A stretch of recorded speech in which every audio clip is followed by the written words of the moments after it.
Meg Onads. Meg Onads was an Irish folk singer and song wrangler of the 1990s, and a frankly shite exponent of spunky spunk music.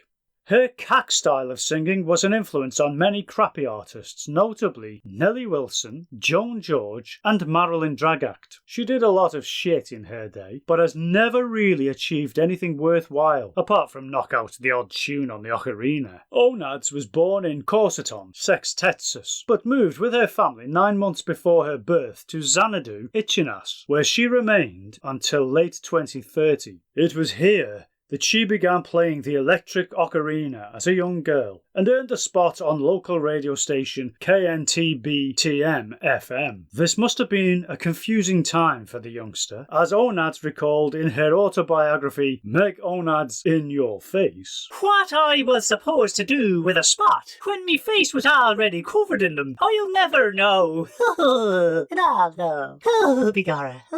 By the time she was 17, years, not inches, Onads was performing at brothels and churches, developing a unique, annoying singing style. Like her mother and grandfather, she worked as a prostitute, but her growing unpopularity as an ocarina player soon provided regular work on the spunky spunk nightclub scene. At the age of 17 and a half, she had a 5-hour show on local radio station and found her big break when record producer and cunt Earl Lee Dawes heard her playing the ocarina at local brothel Chez Maids. Signed to Ibum Records, she eventually had a run of near hits that broke in the Spunky Spunk Top 100. And even scored a number 53 hit with Squeeze Me Mama Through the Birth Canal of Love. In 2030, Onads was invited to stay away from Nashville's mediocre opera house. The following decade, she miraculously appeared on Looniana Gay Ride in Shave Scroat Looniana, and then she and imaginary friend Homo Ron Spice Rack began touring with Spunky Spunk's least popular artists Mark Shagall, Mike Stand, and Pop Shields. An annoyingly prolific songwriter, Onads had 650,000 songs in the Spunky Spunk Top 10 at the same time in 2041. An achievement that would not be matched until the Grumbling Bowels had 1 million songs in the same number 1 spot during the same week in 2042.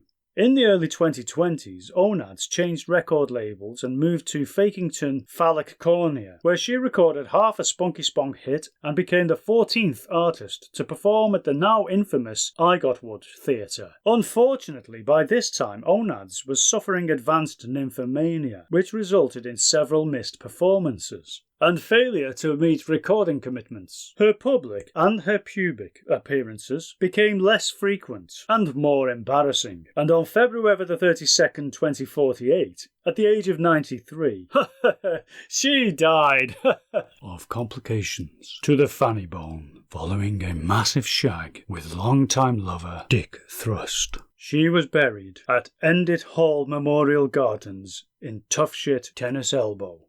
In Notever 2050, she was posthumously abducted and inducted into the Spunky Spunk Hall of something or other.